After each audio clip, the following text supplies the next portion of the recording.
छत्तीसगढ़ में लागू होगा यूसीसी। अब सबसे पहले ये जान लीजिए कि आखिर यूसीसी होता क्या है। उसके बाद हम बात करेंगे कि आखिर सरकार किस दिशा में काम कर रही है और इसके साथ ही प्रदेश के मुखिया ने क्या बयान दिया है, जिसे लेकर अब ये मामला और तूल पकड़ता जा रहा है। हालांकि यूसीसी को लेकर इससे पहले भी कई तरह की बयानबाजी हमने देखी है। छत्तीसगढ़ में यूसीसी को लेकर कई तरह के विरोध भी देखने को मिले और इसके साथ ही पक्ष विपक्ष की तमाम तरह की प्रतिक्रिया सामने आई थी। उन सबसे हटके आज सबसे पहले आपको ये बता देती हूँ कि यूसीसी होता क्या है। यूसीसी यानी कि यूनिफॉर्म सिविल कोड। अब देखिए, यूसीसी लागू होने के बाद प्रदेश में बहुत सारी चीजें बदलने वाली है, उन पर भी हम बात करेंगे। लेकिन यूसीसी फुल फॉर्म के अलावा यूनिफॉर्म सिविल कोड यानी कि समान नागरिक संहिता एक ऐसा कानून है, इसलिए कानून है जिसमें सभी नागरिकों के लिए जो भी नियम कायदे कानून होते हैं वो एक समान होंगे। जैसे कि शादी के लिए, तलाक के लिए, संपत्ति के लिए, गोद लेने, पारिवारिक मामले से जुड़े एक नियम होंगे। अभी की स्थिति में यह है कि हिंदुओं के लिए अलग नियम होते हैं, आदिवासियों के लिए अलग नियम होते हैं, मुसलमानों के लिए अलग नियम होते हैं, जो दूसरे संप्रदाय के लोग हैं उनके लिए अलग अलग नियम होते हैं। लेकिन अगर यूसीसी लागू हो जाता है, यूसीसी कानून छत्तीसगढ़ में पूरी तरह से पास हो जाता है या फिर बन जाता है ये कानून, तो उसके बाद सभी के लिए जो धर्म है, नियम है, कायदे हैं, कानून है, वो एक समान होंगे। शादी के लिए एक नियम होंगे और तलाक के लिए खासतौर पर आपने देखा होगा 3 तलाक बहुत कॉमन है दूसरे समुदाय के लिए, या फिर तलाक के नियम उनके अलग अलग होते हैं शरीयत के मुताबिक, या फिर तमाम तरह के जो दूसरे कायदे होते हैं। लेकिन अब अगर यूसीसी लागू हुआ तो सबके लिए ये नियम एक समान होंगे, एक समान कानून होगा। जो सजा का प्रावधान होता है वो अलग अलग होता है समुदाय के हिसाब से, लेकिन वो भी एक हो जाएगा। वर्तमान में अलग अलग धर्मों के लिए अलग अलग व्यक्तिगत कानून होते हैं, लेकिन ये कानून पूरी तरह से बदल जाएंगे। अब देखिए, सबसे पहले बात करते हैं कि सरकार इस दिशा में कैसा काम कर रही है और सीएम ने जो बयान दिया है उसके बाद किस तरह से जो चर्चाओं का बाजार है वो गर्म हो चुका है।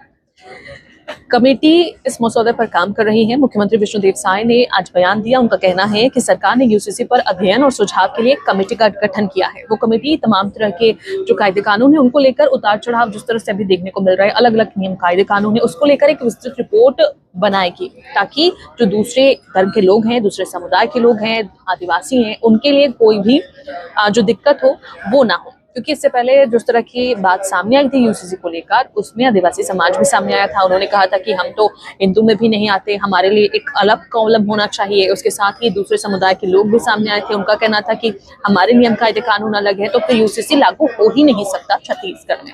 अब इसे लेकर कमेटी गठन किया गया है। कमेटी अब पूरा रिपोर्ट बनाएगी। कमेटी प्रदेश के अलग अलग पहलुओं पर विचार करेगी। साथ ही अनुमान लगाया जा रहा है कि विधानसभा के मानसून सत्र से पहले, क्योंकि मानसून सत्र अब शुरू होने वाला है छत्तीसगढ़ का, इस पर यूसीसी का जो मसौदा है वो पूरी तरह से तैयार हो जाएगा और इसके बाद सरकार आगे की कार्रवाई करेगी। जो नियम कायदे कानून है उसको एक विस्तृत जानकारी सबको दिखाई जाएगी और जो उच्चाधिकारी हैं उनकी मौजूदगी में, जो सरकार के तमाम जनप्रतिनिधि हैं उनकी मौजूदगी में फाइनल किया जाएगा कि किस तरह से यूसीसी का जो फॉर्मेट होगा वो होगा। क्योंकि फॉर्मेट एक सरकार को तय करना ही होगा, अलग अलग नियम कायदे कानून, जैसा कि मैं बार बार कह रही हूँ, क्योंकि यूसीसी का मुख्य जो काम है वो यही है।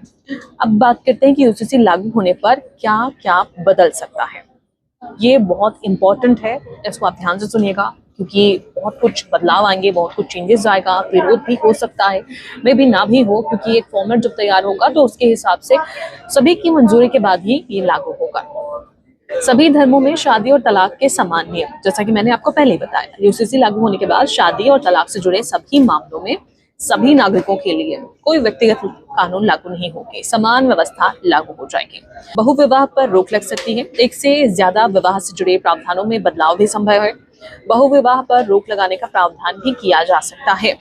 तीसरा, मैरिज रजिस्ट्रेशन अनिवार्य हो सकता है। शादी का पंजीकरण सभी समुदायों के लिए, सभी समुदाय के लिए अनिवार्य बनाया जा सकता है, जिससे कानूनी दस्तावेजीकरण मजबूत होगा।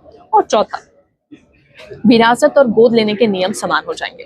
संपत्ति के अधिकार, बच्चों के गोद लेने से जुड़े जितने भी कानून है वो समान हो जाएंगे, समानता लाई जाएगी। पांचवा, बेटियों को बराबरी का हक मिलेगा और ये बहुत जरूरी है, क्योंकि हाल फिलहाल में हमने देखा है बहुत सारे ऐसे केसेस सामने आए हैं जहां पर बेटा बेटी को लेकर तमाम तरह की कड़ी प्रतिक्रिया सामने आई। लोगों की अलग अलग जो है उन लोग काम करते हैं।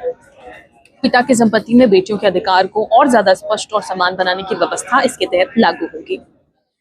अब देखिए, कमेटी की जो रिपोर्ट होगी उसके बाद ये तय होगा। हालांकि यूसीसी लागू होने के बाद क्या क्या बदलाव होंगे, इसका अंतिम स्वरूप जो कमेटी है वो एक फॉर्मेट बनाएगी, उसमें फाइनल होगा। सरकार द्वारा ये जो तैयार किए जाने वाले कानून पर निर्भर होगा। फिलहाल मुख्यमंत्री के बयान के बाद ये साफ हो गया है कि छत्तीसगढ़ में यूसीसी तो लागू होगा ही, इस दिशा में तेजी से काम भी हो रहा है और मानसून सत्र तक बड़ा फैसला आने की संभावना है। फिलहाल अभी तक कुछ कहा नहीं जा सकता, लेकिन हाँ, जब मुख्यमंत्री ने कह दिया है कि जल्द ही इस पर काम हो रहा है, तेजी से काम हो रहा है, लागू होना ही है, तो फिर ये देखने वाली बात होगी और बहुत दिलचस्प होगा कि कब तक यूसीसी लागू होगी।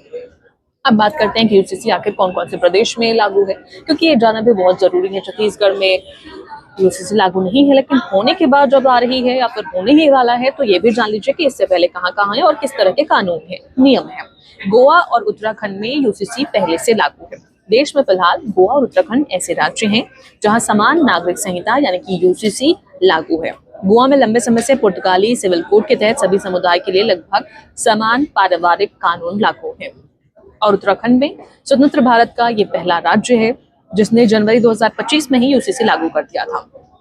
इसके अलावा गुजरात में यूसीसी विधेयक पारित हो चुका है, जल्दी वहां पर भी लागू हो जाएगा, जबकि मध्य प्रदेश, असम और छत्तीसगढ़ में इसे लागू करने की दिशा में बहुत अध्ययन किया जा रहा है, काम किया जा रहा है तेजी से। और जैसा कि छत्तीसगढ़ में कमेटी तो गठित कर ही दी गई है। अब देखिए, अप्रैल में ये फैसला लिया गया था और अप्रैल में ही जो मैं बात कर रही हूँ, बयानबाजी का दौर देखने को मिला था, विरोध भी जताया गया था यूसीसी को लेकर। छत्तीसगढ़ में समान नागरिक संहिता की जो औपचारिक शुरुआत है वो अप्रैल में हो गई थी और अप्रैल 2026 में, यानी कि हाल फिलहाल की बात है, 1-2 महीने पहले की बात है। कैबिनेट बैठक में प्रदेश में यूसीसी लागू करने की प्रक्रिया शुरू करने का फैसला लिया गया। जब मुख्यमंत्री ने कैबिनेट की बैठक थी, सारे कैबिनेट की बैठक थी, उसी वक्त ये फैसला लिया गया था और इसके लिए पूर्व सुप्रीम कोर्ट की न्यायाधीश रंजना प्रकाश देसाई की अध्यक्षता में एक हाई लेवल कमेटी भी बनाई गई है। यही कमेटी जो एक ब्यौरा तैयार कर रही है, यही कमेटी जो एक रिपोर्ट तैयार कर रही है, फाइनल फॉर्मेट तैयार कर रही है। कोर्ट कमेटी को शादी, तलाक, संपत्ति, गोद लेने जैसे विषयों पर सुझाव लेकर मसौदा तैयार करने की जिम्मेदारी दी गई है। अब मुख्यमंत्री विष्णुदेव साय का क्या कहना है वो भी जान लीजिए। मुख्यमंत्री का कहना है कि मानसून सत्र तक ये पूरा हो जाएगा और इसके बाद आगे की प्रक्रिया भी तय की जाएगी। यानी कि मुख्यमंत्री ने साफ कर दिया है कि यूसीसी तो लागू होगा ही होगा, लेकिन जब ये लागू होगा उसके बाद भी प्रोसेस यहाँ पर खत्म नहीं होगा, क्योंकि जब ये लागू हो जाएगा और एक फाइनल फॉर्मेट तैयार होगा तब भी बहुत सारे विरोध देखने को मिल सकते हैं। तभी भी कई सारे समुदाय, कई सारे समाज आगे आकर इसका विरोध कर सकते हैं। इसीलिए मे भी सरकार ने ये फैसला लिया है कि जब भी रिपोर्ट सामने आएगी या फिर फॉर्मेट सामने आएगा उसके बाद भी इस पर चर्चा जारी रहेगी, इस पर काम किया जाता रहेगा। और ये एक तरफ से सरकार के बचाव के लिए भी सही है, क्योंकि जब ये फाइनल फॉर्मेट सामने आएगा तो विरोध तो होगा और इससे विरोध को टालने के लिए ये कह सकते हैं कि इस पर काम होता रहेगा और यही रिस्पॉन्स सरकार की तरफ से सभी को दिया जाएगा कि अभी काम चल ही रहा है, तो शायद जो स्तर है वो धीरे धीरे नॉर्मल हो जाए और यूसीसी समान रूप से लागू हो जाए। अब देखिए, सुप्रीम कोर्ट रिटायर्ड जज रंजना प्रकाश देसाई इनके अध्यक्ष हैं। तो छत्तीसगढ़ में यूसीसी का मसौदा तैयार करने के लिए जो कमेटी बनाई गई है उसके अध्यक्ष हैं सुप्रीम कोर्ट के रिटायर्ड जज रंजना प्रकाश देसाई। फिलहाल कमेटी के बाकी सदस्यों के नाम सरकार ने सार्वजनिक नहीं किए, एक इन्हीं का नाम है जो कमेटी की मुख्य है, अध्यक्ष हैं।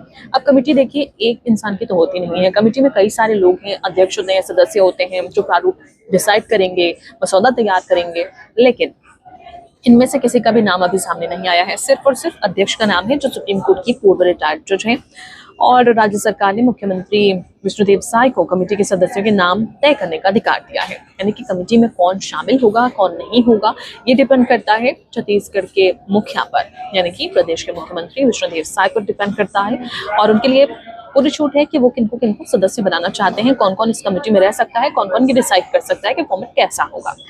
ये कमेटी तलाक, शादी, संपत्ति, गोद लेने जैसे मामलों का अध्ययन सबसे पहले करेगी, सरकार को रिपोर्ट सौंपेगी, फिर जो मुख्यमंत्री है वो ये डिसाइड करेंगे कि आखिर वो उस कमेटी में शामिल होंगे या फिर नहीं होंगे।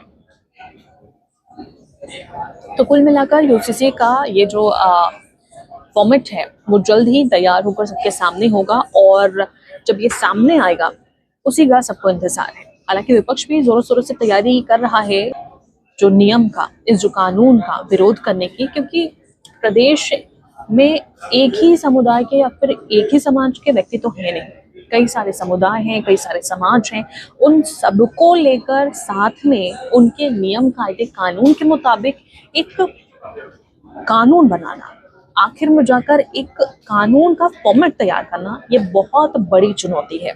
इस चुनौती को जल्द ही पार करने की दिशा में काम तो किया जा रहा है, लेकिन अभी भी सबको ये सस्पेंस है और सबके अंदर ये सस्पेंस बरकरार है कि आखिर कब ये सामने आएगा। फिलहाल यूसीसी को लेकर आप क्या सोचते हैं, कमेंट करके जरूर बताइएगा, क्योंकि यूसीसी जब लागू हो जाएगा तब किस तरह से परिवर्तन होंगे, किस तरह से स्थिति बनेगी, वो तो देखने वाली बात होगी। लेकिन आपको क्या लगता है, छत्तीसगढ़ में यूसीसी लागू होना चाहिए या फिर नहीं होना चाहिए?